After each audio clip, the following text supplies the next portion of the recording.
macroeconomic standpoint, Nigeria has stabilized and on the rise. And that leads me to a point that you made, Mr. Governor. You and I are on the same page. I haven't borrowed a dime since I became governor. But I will hesitate to make the other one that you added, which is that you will never. Because if you look at what you just said, I mean the title of this conference, Unlocking the Opportunities. Nigeria has a paradox, which this macroeconomic stability that has been achieved is something to celebrate, because we have to realize where we are coming from. When I became governor, I pulled Anambra State out of an ongoing World Bank loan, NG Cares.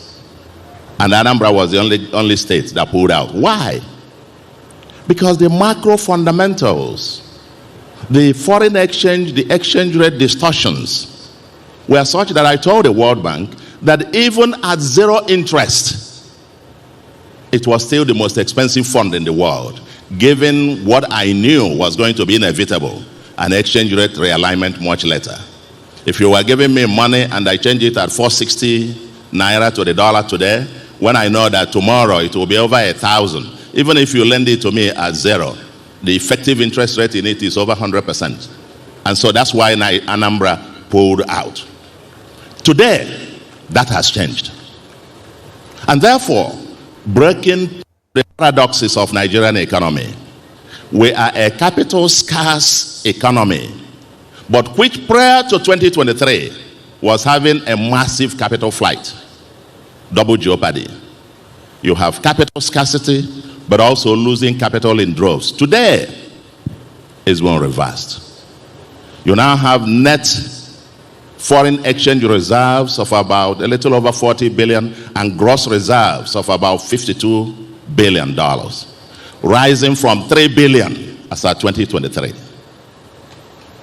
Rising from 3 billion as at 2023. So, and the exchange rate has become stable, more stable, predictable to a large extent, and therefore, Delta and Nigerian economy and subnationals will require foreign capital. Be there Africa, be there from anywhere, will require foreign capital. And the environment, the macroeconomic environment is more conducive today. So I wouldn't make that kind of strong, I wouldn't maybe Delta, or you are my rich neighbor, you have a lot of oil money and so on. So you can, Delta can afford it. I'm not sure how many others can afford to do that. The second. Hey, my people, this comment from Governor Soludo has sparked a lot of reaction. I mean, you all know that any time that Soludo tries to make a speech in any gathering that he goes to, it always goes viral, because this is a man that he doesn't even want to think about people's feelings. He just says things exactly how it is in his mind. And guess what? Nigerians, especially Igbos, especially in their Anambra, they also used to reply him exactly how it is in their mind too. Now, this comment that Soludo made, that ever since he became governor, that he has not borrowed anything, and all thanks to Governor TINUBU. You know that recently Soludo has made it very, very obvious that he is giving all his support to to President TINUBU, you see, and he does not fail to take any opportunity he has to promote that his support. So this time around, he said that all thanks to Governor TINUBU, he has not borrowed any dime that since he became governor of Anambra State. Now, people have reacted to this, and trust Nigerians, the comment section catch fire. Just look at this. I want you to take a look at this comment from this man. It makes so much sense. He said, so Soludo is now a hero for celebrating Tinubu's saving and the rise in reserves. But when P2B actually saved money, ran a surplus, and left Anambra with one of the highest reserves among states, APC and their supporters called him stingy, wicked man who refused to spend. Interesting how saving suddenly becomes a great achievement when it is your government doing it, but a crime when it's Obi. Selective memory is wide. My people, I'm telling you, selective memory at its best. Because tell me why, when Peter B said he saved money as a governor and he left a lot of money before leaving the governorship seat in Anambra State. They criticized him. They told him, stingy man, wicked man, instead of you to use that money and build something from the Anambra, forgetting that P2B actually did a lot when he was the governor of, but because they do not know what it is to leave money, because they like borrowing, so it was like a weird thing to them. Now, because he now says that TINUBU is saving. So anyway, let's move on. Look at this person. He says, I haven't borrowed a dime since I became governor. Which project have you executed and commissioned since you became governor? Ndiara. This one is now referring to Governor Soludo, telling him that he has not borrowed money because he has not actually commissioned any project. Wow. People, una dey talk. This one says, this one keeps speaking English, but come to Anambra, you will see that he's absolutely doing nothing. The state is so messed up in all ramifications. And now this person just end everything. This guy says, why would you borrow when TINUBU is borrowing for you people? Hey, Nigeria is a mess.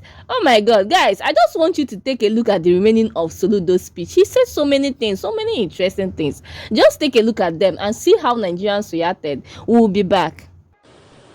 We cannot create the kind of jobs that we want with all of us patronizing foreign or imported goods.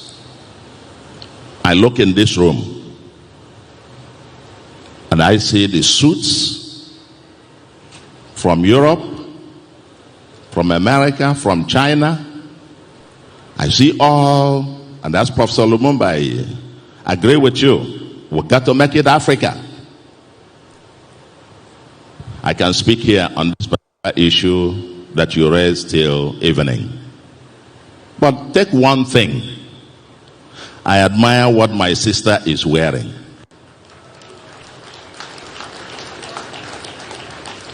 If you look at me too, I am wearing Akwete. Akwete is the name of a village in Abia. My daughter introduced me to it in 2019, and I have made it my daily uniform. And I understand the women of Akwete, their income has gone up, employment increased, and 2 or 3 weeks ago, the First Lady announced a donation of 2 billion to the place for them to scale it up, and even promised she was going to now wear it at the inauguration. If all of us, 247 million Nigerians, were only made in Nigeria, more than 10 million jobs will be created. I leave you to this, and I wish, therefore, that maybe in the next summit, Delta Summit or anywhere, we'll make it a rule. If you don't wear made in Nigeria, don't come. And that way, we can now walk the talk. Thank you very much, and God bless you. Everybody could hear the eagle has landed, talk of the town. So my people, coming to the second part of this video, where Soludo made mention that Nigerians should encourage each other to promote Nigerian brands by purchasing Nigerian products. Nigerians are in the comment section also telling Soludo that it does not end by purchasing the product, that they, the rich people, should also purchase Nigerian services. An example that they give is that they should send their children to Nigerian school. They made mention of how during this moment of graduation period that so many of our politicians celebrated their children that graduated from so many universities abroad, that they even have to host parties for them, of which Soludo was among them. Quite all right. So they are saying that what happened to Unizik, that Soludo cannot send his daughter to school there instead of sending the it is quite a funny situation, but when you think about it or when you look at it, you will also see that it is true. Even someone said that he is not sure that Soludo has gone to the hospital in Oka, that's one general hospital, it is called Amako Hospital, to check himself, let alone noticing that the hospital does not have equipment. So you see, it does not end by wearing Isiago or wearing Akwete. We also need to patronize Nigerian services, because I believe that it is when these politicians start treating themselves in Nigerian hospital and also start sending their children to Nigerian schools, that is when they can be able to improve the quality of this establishments, because they know that if it turns bad tomorrow, their children is going to be affected, and they would not want that. So you see, Nigerians have opened their eyes this period though. Like anywhere that the politicians are, they are giving it to them back to back. Anywhere that you want to come from, they have they have a reply, an answer for you. So I think the best thing is for them to do better. That is just it. Do better. The people that are trying are still trying, but they should just do better, because the economy is going down. Soludo made mention of rate that it is stabilizing to some extent. Apart from it stabilizing, what is now the worth of the naira? Yes, dollar is 1.4 to $1 is 1,400 naira. So but what is now the worth of that money after you now change it in naira? That is also what we should be looking at. So you see, the problems are just too much. So guys, I don't know what you have to say concerning this video. Please say it in the comment section. Okay, I will see you in my next video. Bye.